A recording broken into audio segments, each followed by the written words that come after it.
नमस्कार साथियों, नई एनर्जी नए दिन के साथ नए टॉपिक की शुरुआत करने जा रहे हैं और बड़ा इंपॉर्टेंट और इंटरेस्टिंग टॉपिक जो अर्थशास्त्र को समझने में हेल्प करेगा, जो आपकी इकोनॉमिक्स की बेसिक अंडरस्टैंडिंग है उसको और ज़्यादा कंक्रीट करेगा।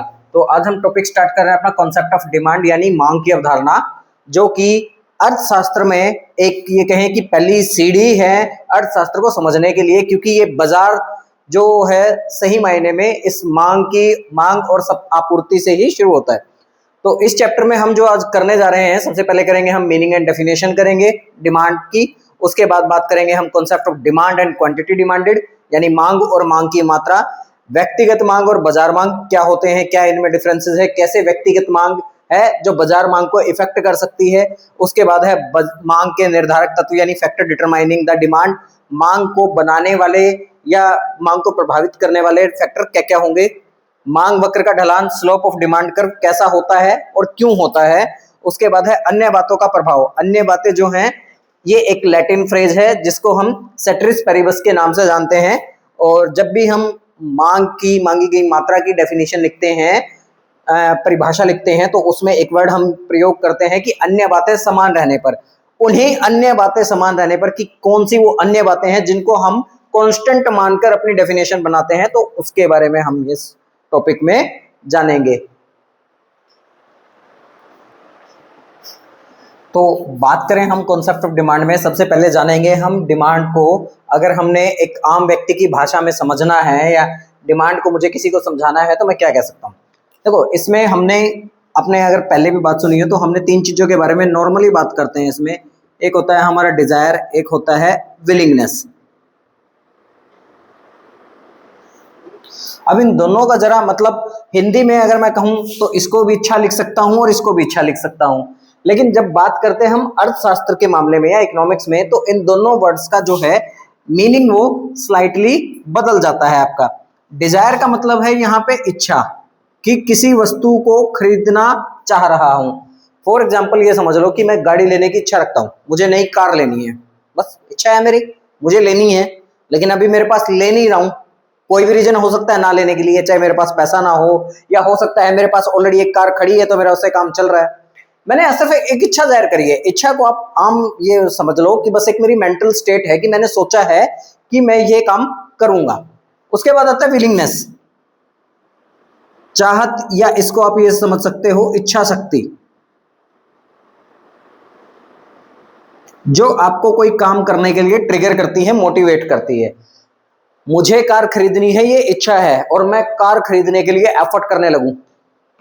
मैं देख रहा हूं मुझे कौन सी लेनी है, किस में क्या बेटर होगा, मतलब यहां मैंने सोचा और यहां मैं चाह भी रहा हूं खरीदना। अब उसके बाद इन दोनों को डिमांड बनाने के लिए जब ये चीजें आएंगी मेरे पास, मेरे कोई भी चीज मेरी मेंटली फ्रेम हो चुकी है और उसके बाद मैं उस पर काम भी कर रहा हूं, अब इसको वाकई मेरी डिमांड बनाने के लिए, खरीद करने के लिए या मांग बनाने के लिए एक चीज बात करती है, वो है मेरी सफिशिएंट परचेजिंग पावर, यानी खरीदने की क्षमता, समर्थता, जिसमें हमने कहा है मानसिक एवं वित्तीय। अगर इन तीनों में से आप एक भी चीज निकाल दोगे तो आपकी डिमांड पूरी नहीं हो पाएगी। कैसे, समझो जरा। अगर आपको इच्छा ही नहीं है, आपके पास पैसा भी पड़ा है, आप चाहते भी हो, तो इनिशिएट ही नहीं हो सकती वो चीज। भाई मेरी इच्छा अगर यही नहीं है, मुझे कार खरीदनी है, रखा रहे पैसा मेरे किस काम का है, या मैं क्या यूज करूंगा उसको, कार पे तो नहीं लगाऊंगा, मैं कहीं और लगा सकता हूं। उसके बाद बात करता हूं, अगर मेरे पास डिजायर है, इच्छा है, पैसा भी पड़ा है, लेकिन मैं चाहता नहीं हूं, छोड़ना यार, पुरानी गाड़ी से काम चल रहा है, मेरे लिए ठीक है, मुझे करना ही क्यों है। कंजूस कह सकते हो इसको आप आम भाषा में, कि कंजूसियत पे उतर आया है इंसान। अब बात करें कि डिजायर और विलिंगनेस है लेकिन खरीदने की क्षमता नहीं है, परचेजिंग पावर नहीं है। अब मैं खरीदना चाहता हूं, मतलब सपोज करो मैंने लेनी है BMW, इच्छा भी है, चाहता भी हूं, मैंने देख भी लिया, और BMW के शोरूम में जाके कहूं कि यार 7 लाख रुपए में BMW देगा क्या, तो यार दहो जाए यहां से, ठीक है। तो ये तीनों फैक्टर मिलके हमारी क्या है, मांग को बना रहे हैं। मांग को समझने के लिए जरूरी है कि इन तीन चीजों को आप समझो, desire, willingness and sufficient purchasing power. तो इसको हम हिंदी में कह सकते हैं कि एक एबिलिटी है मनुष्य की, जो उसको मानसिक एवं वित्तीय, अगर वो ये चीज दोनों स्ट्रॉन्ग है तभी वो किसी चीज को खरीद पा रहा है, यानी विलिंगनेस एंड एबिलिटी है और परचेजिंग पावर उसको सपोर्ट कर रही है, तो कोई भी चीज आपकी डिमांड बन जाएगी। तो परिभाषा वाइज बात करें, अगर हम परिभाषा कहें, देखो जो हमने अर्थ में पढ़ा है वही चीजें हैं यहाँ पे, लेकिन अब उन्हें जो चीज हमने समझी है उनको अगर एक सार्थक शब्दों के रूप में लिखा जाए तो कैसे लिखा जाना है उसके बारे में हम यहाँ जानेंगे कि मांग किसी वस्तु या सेवा की वह मात्रा है जिसे खरीदार एक निश्चित कीमत पर खरीदने के लिए सक्षम और इच्छुक होता है। बात वही है, सक्षम और इच्छुक के लिए हमने वही बात करी थी कि विलिंग है, डिजायर है, विलिंग है और पैक्ड विद परचेजिंग पावर है, यानी खरीदने के लिए समर्थ है, मानसिक और वित्तीय समर्थता है उस व्यक्ति के पास, तभी वो उस वस्तु को खरीद पाएगा। In the same way English में भी हमने यही लिखा है, demand is the quantity of goods and services that a buyer are able and willing to purchase at a particular price। ठीक है, कि एक जो भी कोई क्वांटिटी है गुड्स और सर्विसेज की, वो एक पर्टिकुलर प्राइस पे खरीदने के लिए एबल है और विलिंग है। अब यहाँ पे एबल और विलिंग है तो जाहिर सी बात है, अगर वो खरीद रहा है तो packed with sufficient purchasing power है, यानी उसके पास खरीदने की क्षमता है, उसकी जेब में पैसा है, तभी वो जाके चीज खरीद पाएगा। यहां से यहां तक बेसिक में कोई डाउट किसी भी तरीके का तो कमेंट छोड़ सकते हैं आप, आपको दोबारा बता दिया जाएगा। डिमांड एंड क्वांटिटी डिमांडेड, इनका एक मेजरली थोड़ा सा ध्यान से समझना, और इसके बाद मैं ये गारंटी दे सकता हूं अगर अब आप ये चीज इसको ध्यान को समझोगे तो आपको लाइफ टाइम कभी इन दोनों कॉन्सेप्ट में कंफ्यूजन नहीं आएगी। वरना बहुत सारे स्टूडेंट को सारी जिंदगी यही कंफ्यूजन रह जाती है कि डिमांड और क्वांटिटी डिमांडेड में डिफरेंस क्या है, क्योंकि डेफिनेशन देखने में दोनों की सेम लगती है और कहाँ डिफरेंशिएट होता है वो समझ नहीं आता है। तो सबसे पहले जाने मांग को। मांग के बारे में हमने पहले भी पढ़ा है कि किसी वस्तु की वे विभिन्न मात्राएं जिन्हें उपभोक्ता एक निश्चित समय अवधि में विभिन्न कीमतों पर खरीदने की इच्छा एवं क्षमता रखता है। The relationship between the price of goods and services and the quantity demanded of that goods and services that a consumer able to buy and willing। यहाँ पे हमने क्या कहा कि किसी भी वस्तु की वो विभिन्न जो क्वांटिटी है उनको खरीदने की जो एबिलिटी है, आगे इसको डायग्राम के साथ मैं और क्लियर कर दूंगा। सपोज कर लो यहाँ पे हम एक चीज खरीद रहे हैं, मैंगो खरीद रहे हैं, कोकोनट खरीद रहे हैं, कुछ भी ले रहे हैं, तो उसके जो प्राइजेस पे डिफरेंट मतलब मैंगो का अलग प्राइस होगा, कोकोनट का अलग प्राइस होगा, फ्रूट का अलग प्राइस होगा, उस सेट को हम कितनी क्वांटिटी किस रेट पे क्या कीमत हम खरीद रहे हैं, ये हो गया। हम बात करेंगे डिमांड की, इसमें आगे टेबल और डायग्राम हम आगे डिस्कस करते हैं इसके साथ। हम घर पे बैठ के जो एस्टिमेट बना रहे हैं उसको आप डिमांड कह रहे हैं। उसके बाद है मांग की मात्रा के बारे में, किसी वस्तु की वह विशिष्ट मात्रा यानी कि एक स्पेशल क्वांटिटी या एक फिक्स क्वांटिटी जिसे उपभोक्ता एक निश्चित समय पर और निश्चित कीमत पर खरीदता है। Quantity demanded is the specific amount of goods and services that a consumer willing to pay at a particular price and the particular time.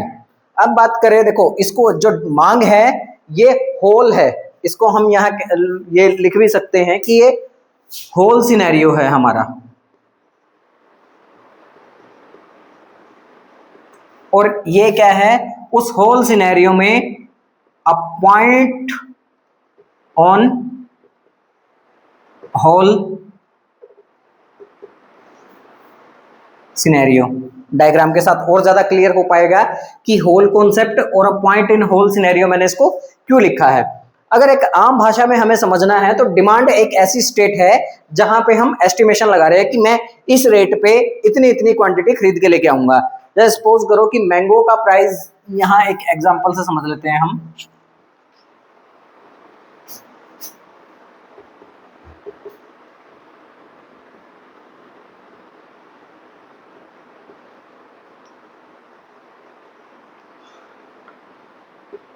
ठीक है, मैंगो एक हमने क्वांटिटी ले ली, उसका जब 1 रुपए प्राइस था तो हम 4 रुपए खरीद रहे थे, 2 रुपए प्राइस हुआ तो हमने 3 क्वांटिटी खरीदनी शुरू करी, 3 रुपए प्राइस हुआ तो 2 रुपए 2 क्वांटिटी खरीदी हमने, 4 रुपए प्राइस हुआ तो उसकी हमने एक क्वांटिटी खरीदी।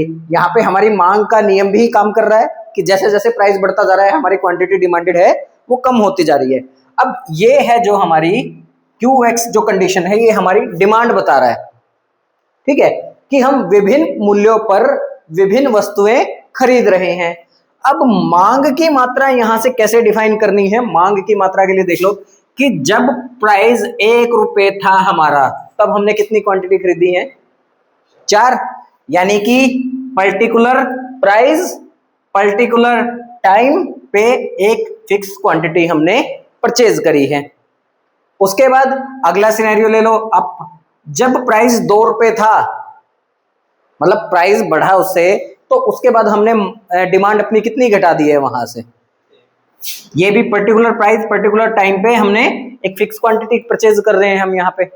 तो यहां से ही हमारा इसी से निकल जाता है कि जब अगर हम सारे की बात कर रहे हैं विभिन्न प्राय मूल्यों पर विभिन्न मांग की मतलब जो क्वांटिटी है हमारी उनके बारे में बात कर रहे हैं, डिफरेंट प्राइजेस पे डिफरेंट क्वांटिटी की मांग बात कर रहे हैं, तो उस कॉन्सेप्ट को कहेंगे हम डिमांड।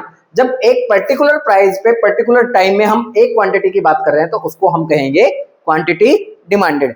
अब ऐसा होता है कि हम यहां से ये प्लान करके चलते हैं, हम ऑलवेज जब एस्टिमेट बनाते हैं अपने दिमाग में बजट बनाते हैं तो हम डिमांड को कंसीडर करते हैं, लेकिन जब मार्केट में एक्चुअल में चले जाते हैं और प्राइस को देखते हैं तब हम फाइनली डिसाइड कर पाते हैं कि हमें खरीदना क्या है। ठीक है, तो इसको कह सकते हो कि ये बाजार में काम कर रहा है, ये एस्टिमेशन में काम कर रहा है। इसको ही मैं इसी टेबल को डायग्रामेटिक मैं आपको समझा रहा हूं यहां पे।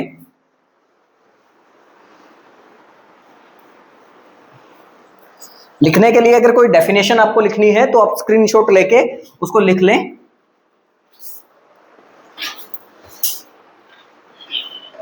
देखो हमने एक टेबल बनाई है, मैंगो हमने लिया है, यहाँ पे प्राइस ले रहे हैं हम और उसकी क्वांटिटी ले रहे हैं। प्राइस हमने लिया 1 2 3 4, क्वांटिटी को हमने केजी में लिख लिया और इसको रुपीज में लिख लिया था हमने। 4 3 2 1। अब डायग्राम बना लेते हैं इसका हम। एक्सेस वाई एक्सेस लिखेंगे price, on the X axis हम लिखेंगे क्वांटिटी।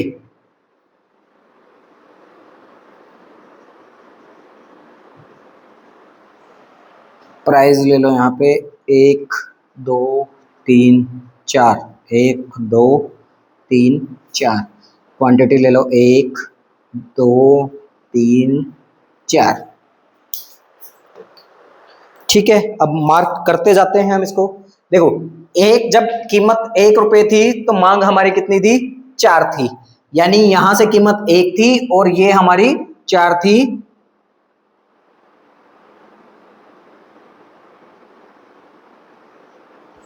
तो इसको हम लिख सकते हैं P1 Q4। उसके बाद दूसरी केस में क्या कह रहा है कि जब प्राइस 2 रुपए थे तो क्वांटिटी हमारी 3 रुपए थी, यानी जब प्राइस 2 रुपए हुए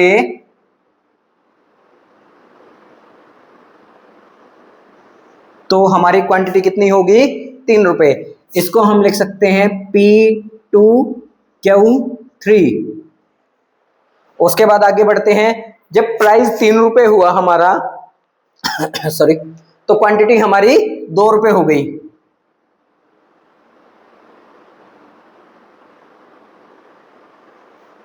इसको हम लिख देंगे P3 Q2। और जब फाइनली हमारा प्राइस 4 रुपए तक बढ़ गया तो हमारी मांग जो है घट के 1 केजी रह गई।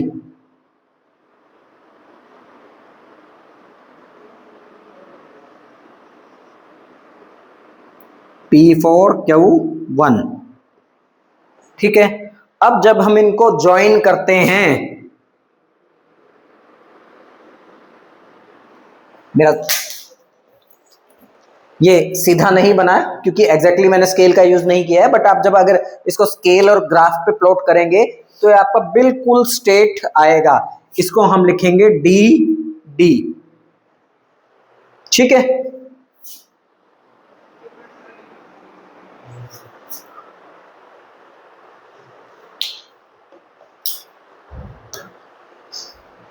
अब यहां से देखो, ये हमारा जो डीडी कर्व है, जो हमारा डीडी कर्व है,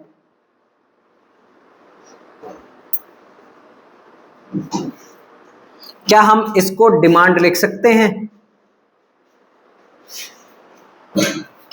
हमने जब डिमांड की बात करी थी क्या कहा था? विभिन्न मूल्यों पर विभिन्न कीमतों जो परचेज कर रहा है, करने की क्षमता रखता है। ये देखो, विभिन्न कीमतें हैं, विभिन्न मूल्य हैं, तो विभिन्न कीमतों पर विभिन्न क्वांटिटी को परचेज कर रहा है, तो ये हमारा डीडी बन गया डिमांड। अब यहां से अगर हम क्वांटिटी डिमांडेड कर्व निकालना चाह रहे हैं, सॉरी कर्व नहीं, पॉइंट निकालना चाह रहे हैं, तो कैसे बन जाएगा? देखो, 4 रुपए पे एक है Q4, sorry P4 Q1, P3 Q2, P2 Q3 और P1 Q4। ये जितने आप देख रहे हो, ये और ये हमारे सारे क्वांटिटी डिमांडेड है।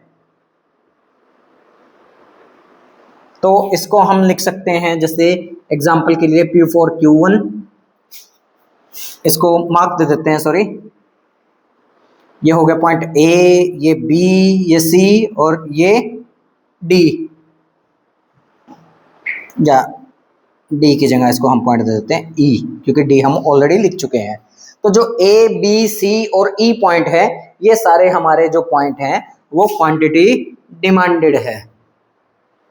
ठीक है, तो यहां से होपफुली क्वांटिटी डिमांडेड और डिमांड के बारे में आपको मेजरली जो डिफरेंस है वो क्लियर हो जाएगा। और इस कॉन्सेप्ट के साथ मैं उम्मीद करता हूं कि आप क्वांटिटी डिमांडेड और क्वांटिटी में कभी नहीं भूलेंगे।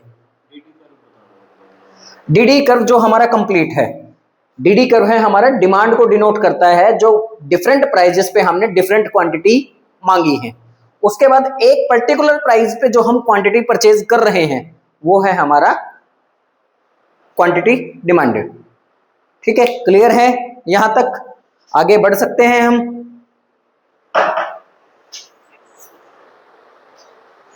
इंडिविजुअल डिमांड और मार्केट डिमांड, दोनों में फर्क हम समझते हैं। देखो, इंडिविजुअल नाम से ही क्लियर हो रहा है कि जब एक व्यक्ति द्वारा किसी एक वस्तु या सेवा की मांग करी जाती है, मतलब बाजार में बहुत सारी वस्तु अवेलेबल है, किसी एक पर्टिकुलर गुड्स या सर्विस के लिए एक पर्सन डिमांड कर रहा है। लेट्स सपोज कि मुझे एप्पल खरीदनी है और एप्पल की डिमांड मैं कितनी कर रहा हूँ, किस प्राइजेस पे, जो कि मैंने आगे एग्जांपल भी लिया है हमने कि जब एक प्राइस था तो मैं 3 केजी डिमांड कर रहा था, जब प्राइस 2 हुआ तो मेरी डिमांड घट के कितनी होगी, 2 केजी होगी, और जब प्राइस और बढ़ा 3 रुपए पर केजी का एप्पल हुआ तो मैंने सिर्फ डिमांड है 1 केजी की डिमांड कर दी। जो उसके बाद ये डायग्राम बनता है सेम, इसको हम कहेंगे इंडिविजुअल डिमांड कर्व। ठीक है, व्यक्तिगत मांग वक्र जो कि एक व्यक्ति के लिए बनाया गया है।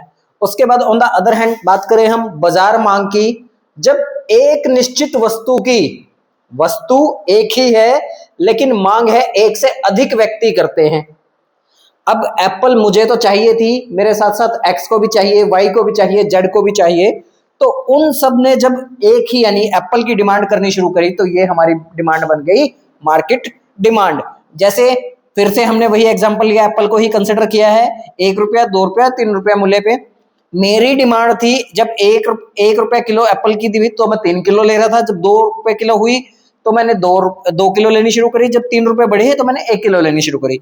ऐसे ही कोई पर्सन है बी, उसने जब 1 रुपया एप्पल की कीमत थी तो वो 4 किलो ले रहा था, जब 2 रुपए हुई तो वो 3 रुपए ले रहा था, और जब 3 रुपए हुई तो वो 2 किलो सेब ले रहा था।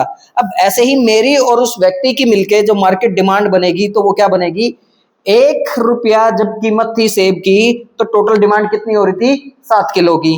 जब 2 रुपए बढ़ी तो डिमांड घट के कितनी होगी, 5 किलो, और जब 3 रुपए डिमांड हुई तो डिमांड घट के कितनी रह गई, 3 रुपए प्रति किलो के हिसाब, सॉरी 3 रुपए प्रति किलो के हिसाब से 3 किलो। तो इसी को हमने यहाँ पे मार्केट डिमांड कर्व के थ्रू डिनोट किया है, मार्केट डिमांड कर्व। देखो नीचे हमने ये क्वांटिटी ली है, यहां हमने ये प्राइस लिया है। ₹1 कीमत पे है, यहाँ पे टोटल डिमांड कितनी थी भाई, ए और बी 7 थी, तो हमने लिख दिया P1 यानी प्राइस का 1, क्वांटिटी और quantity demanded by market is 7। उसके बाद ₹2 मूल्य पे कितनी डिमांड थी हमारी, 5 थी, तो हमने यहाँ लिख दिया price to quantity demanded in market is 5। उसके बाद जब ₹3 मूल्य बढ़ गया तो क्वांटिटी कितनी रहेगी, P3 यानी प्राइस 3 पे क्वांटिटी डिमांडेड रह गई हमारी 3। तो इस तरह से हमने अलग अलग इंडिविजुअल डिमांड कर्व को ऐड करके अपना क्या बना लिया, मार्केट डिमांड कर्व। अब यहां से क्वेश्चन ये ड्राइव होता है, अगर बात पूछी जाए कि व्हाट इज मार्केट डिमांड, तो मार्केट डिमांड को हम सिंपली सरल भाषा में कह सकते हैं the demand is the quantity demand is by all individual in a market is known as market demand, यानी कि किसी एक बाजार में उपलब्ध सभी व्यक्तियों द्वारा मांगी गई मात्रा को हम बाजार मांग कहते हैं। ठीक है, क्लियर है यहां तक, कोई डाउट? उपभोक्ता लगा लो, व्यक्ति लगा लो, यहाँ पे हम बात कर रहे हैं परचेज के बारे में, डिमांड के बारे में, कंजम्पशन के कॉन्सेप्ट नहीं कर रहे हैं, तो इसलिए हम कंज्यूमर शब्द ना प्रयोग करके खरीदार या व्यक्ति को हम प्रयोग कर रहे हैं, मतलब बायर को एज अ बायर हम उसको डिनोट कर रहे हैं। यहाँ पे जब बात करेंगे हम कॉस्ट की और रेवेन्यू की, तब वहां पे इसी व्यक्ति को हम उपभोक्ता कहीं कहीं लिखते हैं। क्लियर जी यहां तक? नेक्स्ट टॉपिक है हमारा फैक्टर डिटरमाइनिंग द डिमांड, यानी मांग को निर्धारण करने वाले तत्व, या ये कहें कि ऐसे फैक्टर हैं जो किसी भी मांग को प्रभावित कर सकते हैं, तो इसको हम लिखते हैं demand function. Demand function PX, PR, Y, T and E, इनको हमने एब्रीविएशन को आगे एक्सप्लेन किया है। यह है इंडिविजुअल डिमांड को प्रभावित करने वाले जो तत्व हैं हमारे, यानी कि जो व्यक्तिगत मांग है उसको प्रभावित करने वाले हमारे हैं ये कॉन्सेप्ट। मैं इनको एक एक लाइन में आपको एक्सप्लेन करता हुआ चलता हूं, आप समझने की कोशिश करना। देखो, प्राइस ऑफ गुड्स, ये हमें प्रायोरिटी पे पता है कि जैसे जैसे वस्तु की कीमत बढ़ेगी हमारी मांग कम हो जाएगी, या अगर वस्तु की जो मूल्य है वो घट जाता है तो मांग बढ़ना शुरू कर देती है। तो वस्तु के मूल्य का जो डायरेक्ट रिलेशन है वो हम पता है कि किस प्रकार से मांग को प्रभावित कर सकता है। उसके बाद आता है price of related goods. Related goods में दो तरह की गुड्स होती हैं, एक होती है सब्स्टिट्यूशन गुड्स और एक होती है कॉम्प्लीमेंट्री गुड्स। कॉम्प्लीमेंट्री गुड्स यानी हमारी जो गुड्स होती हैं जिनसे मिलकर बनती है कोई वस्तु, जैसे पेन और इंक हैं, वो एक दूसरे को कॉम्प्लीमेंट करती हैं। मतलब आज के टाइम में अगर कहें पेट्रोल और कार का एग्जांपल हम ले सकते हैं, ज्यादा अप्रोप्रिएट रहेगा क्योंकि इंक पेन ट्रेंड में नहीं है आज इतना।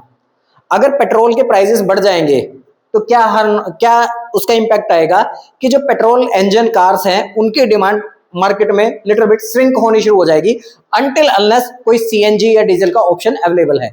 अगर ऑप्शन अवेलेबल है, जैसे आज से अगर और 5 साल पहले जाए जब मार्केट में डीजल कारें थी, तो एक मैक्सिमम हमारी जो पॉपुलेशन थी वो पेट्रोल की जगह प्रेफरेंस करती थी डीजल कार पे, क्योंकि डीजल कार की माइलेज भी ज्यादा थी, डीजल का प्राइस के कंपैरिजन में प्राइस भी कम था और वो माइलेज भी ज्यादा दे रही थी। तो ये कारण था कि डीजल गाड़ियों की परचेज ज्यादा थी। बेशक से डीजल कार कॉस्टली थी, लेकिन वो वन टाइम कॉस्ट पड़ती थी, बट स्टिल हम ये कह सकते हैं कि पेट्रोल से कम था प्राइस, तो डीजल कारों की डिमांड ज्यादा थी। अब बात करें जो दूसरी तरीके की हमने गुड्स बोली हैं, जो कि है सब्स्टिट्यूशन गुड, यानी कि प्रतिस्थापन वस्तुएं, एक जैसी वस्तु होती है।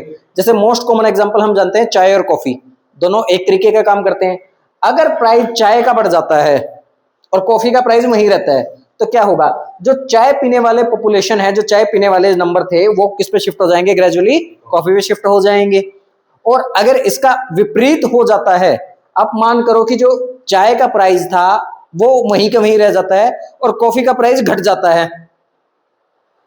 चाय का प्राइस अब वही है, चाय का प्राइस नहीं बढ़ा, लेकिन कॉफी का प्राइस घट गया, तब भी क्या होगा, जो चाय पीने वाले लोग थे वो ग्रेजुअली कॉफी में शिफ्ट कर जाएंगे, क्योंकि कॉफी अब सस्ती पड़ रही है। तो रिजल्ट क्या होगा कि कॉफी की डिमांड प्राइस घटने के कारण इंक्रीज हो जाएगी, चाय की वहीं कम होगी, क्योंकि इसकी प्रतिस्थापन वस्तु ने उस पर इंपैक्ट डाला। उसके बाद है इनकम ऑफ कंज्यूमर।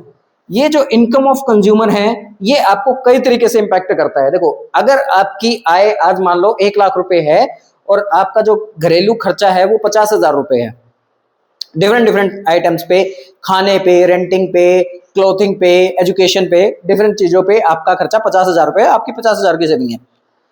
अगर कल आपकी आय 1 लाख रुपए से बढ़ के 1,20,000 रुपए हो जाती है तो आप कहां बढ़ाओगे? आपका खर्चा ऑटोमेटिकली बढ़ जाएगा। कैसे बढ़ जाएगा कि शायद आप खाने में क्वालिटी चेंज कर दो। पहले आप जो दूध था शायद थोड़ा सा इंफीरियर क्वालिटी वाली या सपरेटा वाला या काऊ मिल्क ले रहे थे, अब आप हो सकता है प्योर हाई फैट मिल्क लेना शुरू कर दो। आप पहले टोफू यूज कर रहे थे, अब प्योर मिल्क पनीर लेना शुरू कर दो। पहले आप घिया तोरी खा रहे थे, अब मतलब महीने में 2 बार पनीर खाते थे, अब जैसे ही इनकम बढ़ी तो आप हो सकता है कि महीने में 10 दिन पनीर खाना शुरू कर दो।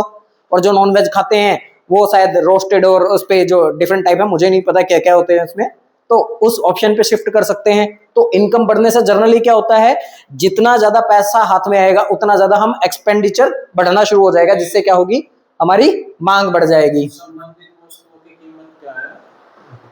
Price of related goods, coffee और चाय का। हाँ वो चीज है। हाँ जी। उसके बाद है टेस्ट एंड प्रेफरेंसेस, चुनाव और प्राथमिकताएं। जैसे अब एग्जांपल लो, जो स्मोकर्स होते हैं जिनको बीड़ी या सिगरेट एक पर्टिकुलर ब्रांड की स्मोक करते हैं, वो उसका प्राइस चाहे जो मर्जी हो जाए वो वही चीज यूज करेंगे। मुझे याद है जब मेरे फादर सर्विस में थे तो उन दिनों जो होते थे वो रेड एंड व्हाइट की सिगरेट बड़ा यूज करते थे लोग।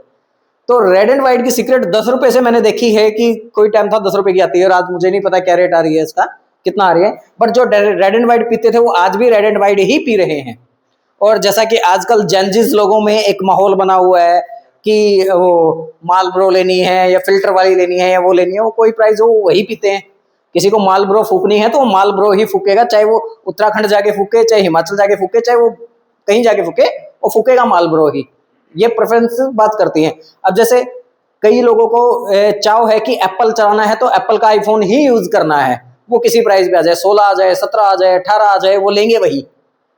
ठीक है, चाहे किडनी बेच बेच के ले, पर लेंगे वही। तो यहाँ पे जो हमारे टेस्ट एंड प्रेफरेंसेस हैं वो हमारी डिमांड को इंपैक्ट कर रहे हैं। अगर हम किसी एक चीज पे स्टक हो गए तो जो मर्जी प्राइस हो हम डिमांड करेंगे ही करेंगे। उसके बाद आगे एक्सपेक्टेशंस हमारी, यानी अपेक्षाएं हैं, ये भविष्य से रिलेटेड। मुझे लग रहा है किसी वस्तु का आगे रेट बढ़ने वाला है। जैसे अभी पीछे बात हुई थी कि प्राइस फ्यूल प्राइसेस हैं जो ग्रेजुअली इंक्रीज हो जाएंगे, तो लोगों ने स्टोर करना शुरू कर दिया था। तो उसके चेंज में बंगाल में क्या हुआ, बंगाल में कैपिंग करनी शुरू कर दी कि 2 व्हीलर वाले को 15 लीटर से ज्यादा तेल नहीं दिया जाएगा और 4 व्हीलर वाले को 30 लीटर से ज्यादा फ्यूल नहीं दिया जाएगा। वो होल्डिंग रोकने के लिए किया था, बट एक एक्सपेक्टेशन थी कि प्राइस बढ़ने वाले हैं तो स्टोर करना शुरू कर दिया। अब स्टोर करने से क्या रीजन होगा, जब हम स्टोर करना शुरू करेंगे तो जाहिर सी बात है कि उस टाइम पे हमारी एक थोड़े टाइम के लिए जो डिमांड है हमारी बहुत ज्यादा बढ़ जाएगी। और ऐसे ही इसका उल्टा होने वाला हो कि हम अभी आगे कोई चीज है जो भविष्य में सस्ते होने वाली है, तो हम क्या करेंगे, आज उसकी डिमांड को पोस्टपोन करना शुरू कर देंगे। भाई कोई बात नहीं, हम 2 दिन बाद खरीद लेंगे, 1 हफ्ते बाद खरीद लेंगे, 1 साल बाद खरीद लेंगे, क्योंकि भविष्य में उनका प्राइस कम होना है। ठीक है, क्लियर यहां तक। अब इसके बाद ये थी इंडिविजुअल को इंपैक्ट करने वाली चीजें। अब इसके साथ ही 2 पॉइंट और ऐसे हैं जो मार्केट डिमांड को भी इंपैक्ट कर रहे हैं। उसमें हमारा आता है पॉपुलेशन। यदि किसी क्षेत्र की, मैं क्षेत्र की बात कर रहा हूं, मैं किसी कंट्री की बात नहीं कर रहा हूं, मैं किसी स्टेट की बात नहीं कर रहा हूं, मैं एक पर्टिकुलर ज्योग्राफिकल एरिया की बात कर रहा हूं जहां पे एक सर्टेन पॉपुलेशन वहां पे रह रही है। अगर मुझे ये लग रहा है कि वहां की जनसंख्या पिछले टाइम में बढ़ गई है, जस्ट सपोज करो कि हरियाणा के टाइम में, आज के टाइम में जनसंख्या हरियाणा में मान के चलते हैं कि हम लगभग 2-2.5 करोड़ के करीब जनसंख्या है।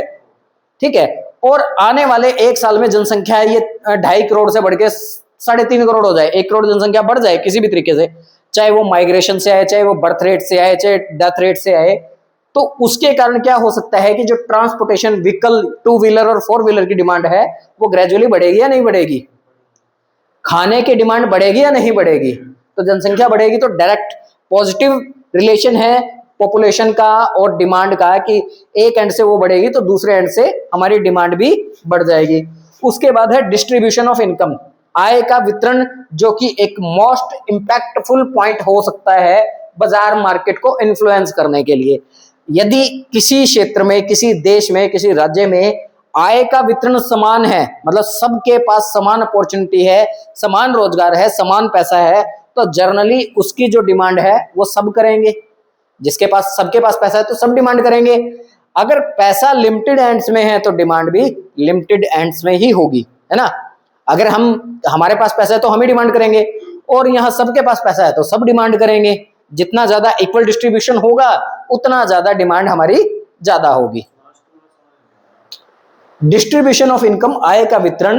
मान लो एक एरिया में आपके ये 10 लोग रह रहे हैं, ठीक है, और आपके पास 1 लाख रुपया यहाँ की अर्निंग है। इन 10 लोगों में अगर 1 लाख रुपया आप बराबर बांट दोगे तो सारे डिमांड करेंगे। 10,000 एक एक बंदे के पास आएगा तो मैक्सिमम वो कितने का खरीद पाएगा? 10,000 रुपए का एक व्यक्ति सामान खरीद सकता है ना। अगर मैं इसको क्या कर दूं, 1 लाख को, एक को मैंने दे दिए 40, एक को मैंने दे दिए 60, तो कितने लोगों के पास गए? 2 लोगों के पास ही गए। अब 2 लोगों में से मैक्सिमम कितनी डिमांड हो सकती है? एक व्यक्ति 60 के बराबर की कर सकता है और एक 40 के बराबर की कर सकता है। उसमें से वो एक्सपेंड भी करेगा और सेविंग भी करेगा। जरूरी नहीं है कि 60 दिए तो 60 की ही डिमांड करेगा। ठीक है, क्लियर है यहां तक? ये थे हमारे मांग को प्रभावित करने वाले क्षेत्र। मार्केट की जो इनकम है वो स्टेबल है? नहीं, स्टेबल नहीं है यहाँ पे। देखो, कोई भी व्यक्ति के पास, जिसके पास आय आएगी तो उसका वो एक हिस्सा खर्च में सेविंग करेगा यानी कंजम्पशन होगा, और एक हिस्सा सेविंग में जाएगा। क्योंकि अर्थशास्त्र में हम ये मान के चलते हैं कि जो y = C+I होता है हमारा, ये आगे का कॉन्सेप्ट है, आपको सिर्फ एक समझने के लिए कर लो कि इनकम जो होती है कंजम्पशन और इन्वेस्टमेंट, या इसको हम कंजम्पशन प्लस सेविंग करो, क्योंकि इन्वेस्टमेंट अगले फेज में होता है जाके। आय का एक भाग खर्च करता है और एक भाग सेव करता है। अगर यहाँ सबको 5-10 हजार रुपए दिए जाए तो उसमें से मान के चलो कि वो 2-2 हजार सेव करेंगे और 8-8 हजार खर्च करेंगे। तो 10 लोगों ने कितना खर्च कर दिया? 80,000 रुपए खर्च कर दिया, सेविंग 20,000 रुपए हुई। अब यहाँ पे उसी के अगर प्रोपोर्शनेट निकालोगे आप, हर व्यक्ति अपना, अब क्योंकि हाई इनकम सेक्टर है, हाई इनकम सेक्टर में क्या होता है, सेविंग हाई होती है।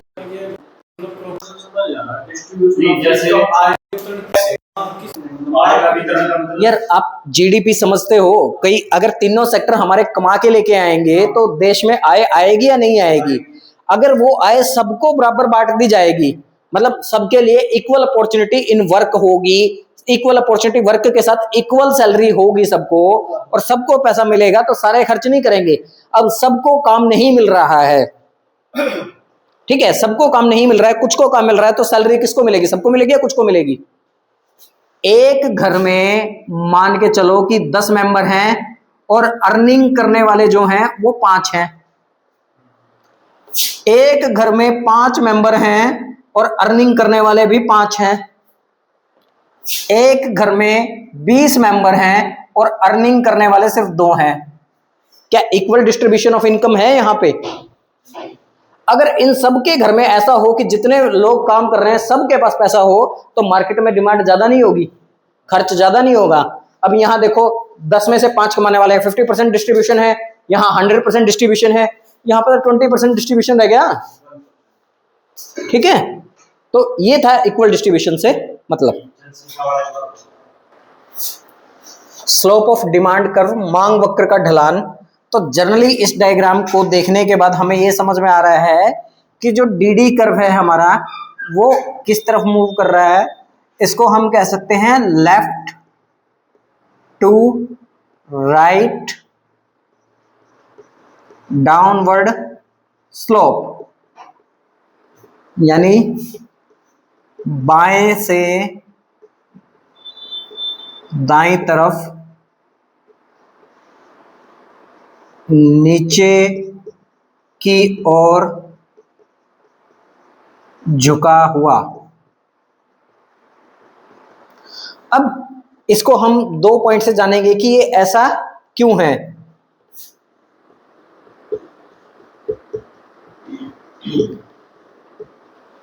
कि हमारा जो डिमांड कर्व है वो डाउनवर्ड स्लोपिंग क्यों है। तो जो इसका मेन यहां से निकल के आता है, पहला रीजन, कीमत एवं मांग के बीच नकारात्मक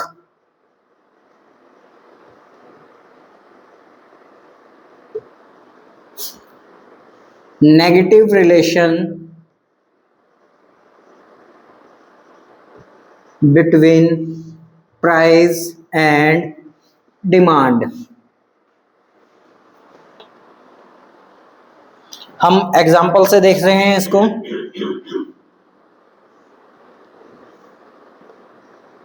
कोई भी आइटम आप मान सकते हो जिसका मूल्य और कीमत ले, या अपने ही पहले एग्जांपल से ले लेते हैं एप्पल की, कि जब प्राइस 1 था तो क्वांटिटी 4 थी, जब प्राइस 2 हुआ तो क्वांटिटी 3 हुई, जब प्राइस 3 हुआ तो क्वांटिटी 2 हो गई। तो यहां से क्या पता लग रहा है कि जैसे जैसे प्राइस इंक्रीज कर रहा है उसके रिजल्ट में डिमांड जो है हमारी डिक्रीज कर रही है। ठीक है, तो इसको हम लिख सकते हैं negative change in demand due to change in price. Sorry change in price due to change in quantity demanded.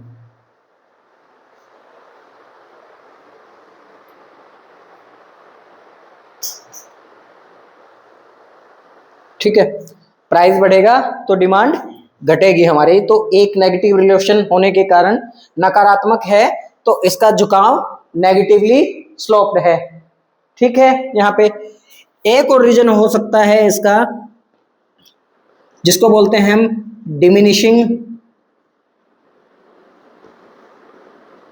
Marginal utility concept, जिसको कहा जाता है घटती सीमांत उपयोगिता। इसको समझने के लिए थोड़ा सा हमें डेप्थ में जाना पड़ेगा।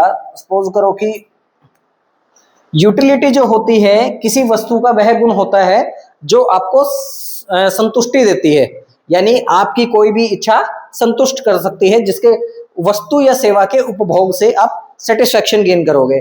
जैसे सपोज करो कि आपको प्यास लगी थी, आपने 1 गिलास पानी का पिया, आपको जो सेटिस्फेक्शन है, मान लो इसको हम कार्डिनल नंबर में लेके चलते हैं कि आप मान सकते हो कि नाप सकते हो नंबर के, यूटिल्स में बोलते हैं इसको।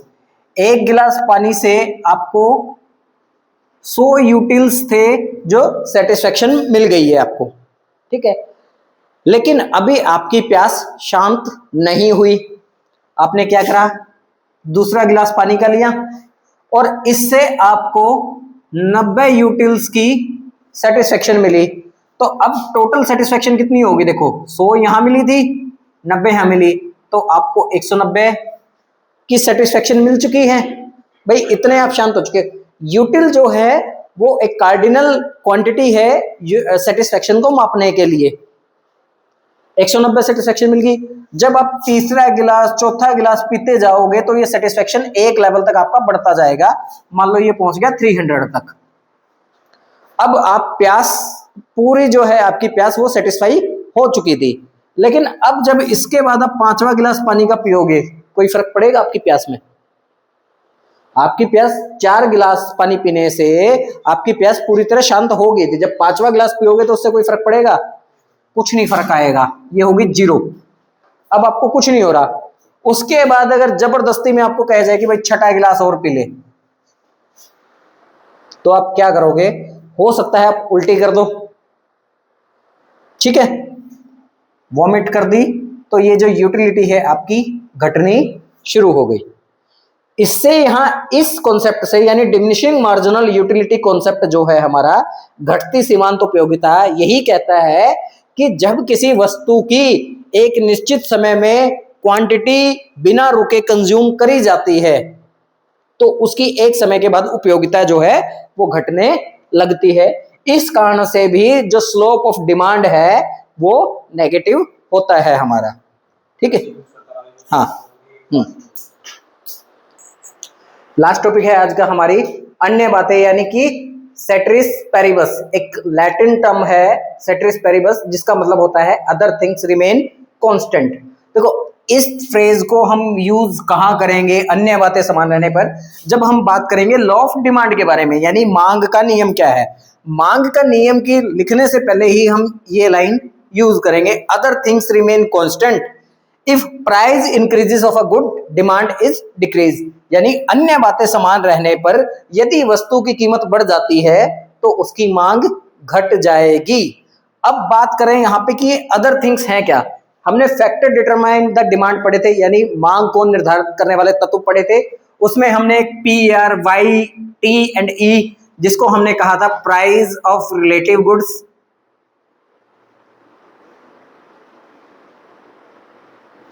Income of consumer,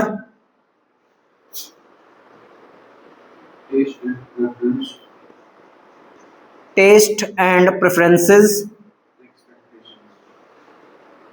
and E for expectation.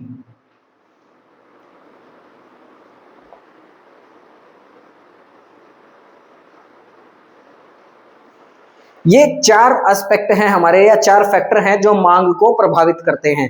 हम इंडिविजुअली सबको बात कर सके थे कि प्राइस ऑफ रिलेटिव गुड्स किस तरह से इन्फ्लुएंस करता है, किस तरह से जो सब्स्टिट्यूशनल गुड्स हैं वो इम्पैक्ट करेंगी, या किस तरह से जो कॉम्प्लीमेंट्री गुड्स हैं वो इम्पैक्ट करेंगी।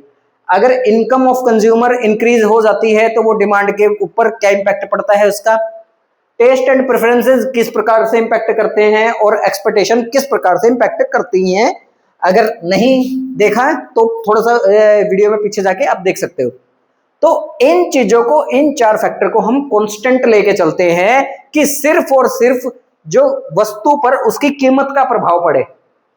अगर इन चीजों का प्रभाव पड़ेगा तो दूसरा कंडीशन आ जाएगी।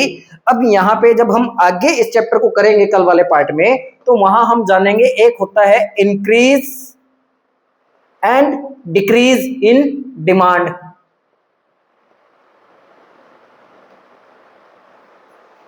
ठीक है, एक होता है शिफ्ट इन डिमांड।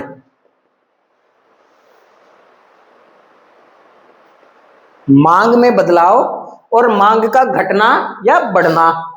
अब जो शिफ्ट इन डिमांड होगा, शिफ्ट इन डिमांड होता है डिमांड कर्व के अलोंग, कि ये या तो ऊपर की तरफ जाए या नीचे की तरफ जाए। तो जो ये डिमांड कर्व शिफ्ट होता है डिमांड में, वो होता है सिर्फ और सिर्फ इस प्राइस के कारण, ऑन प्राइस के कारण।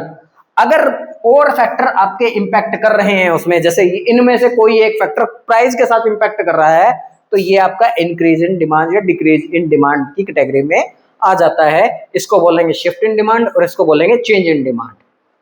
क्लियर यहाँ पे?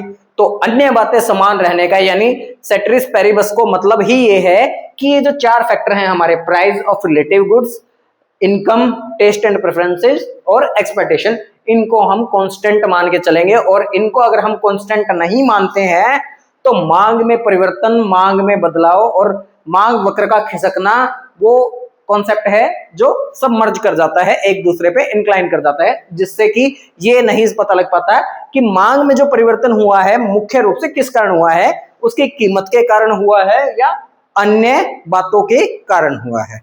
That's all from my side. आज के लिए हम यहीं पे स्टॉप कर रहे हैं। इसका फर्दर हम नेक्स्ट टॉपिक जो है, बचे हुए टॉपिक हैं, हम आगे कंटिन्यू करेंगे। Thank you.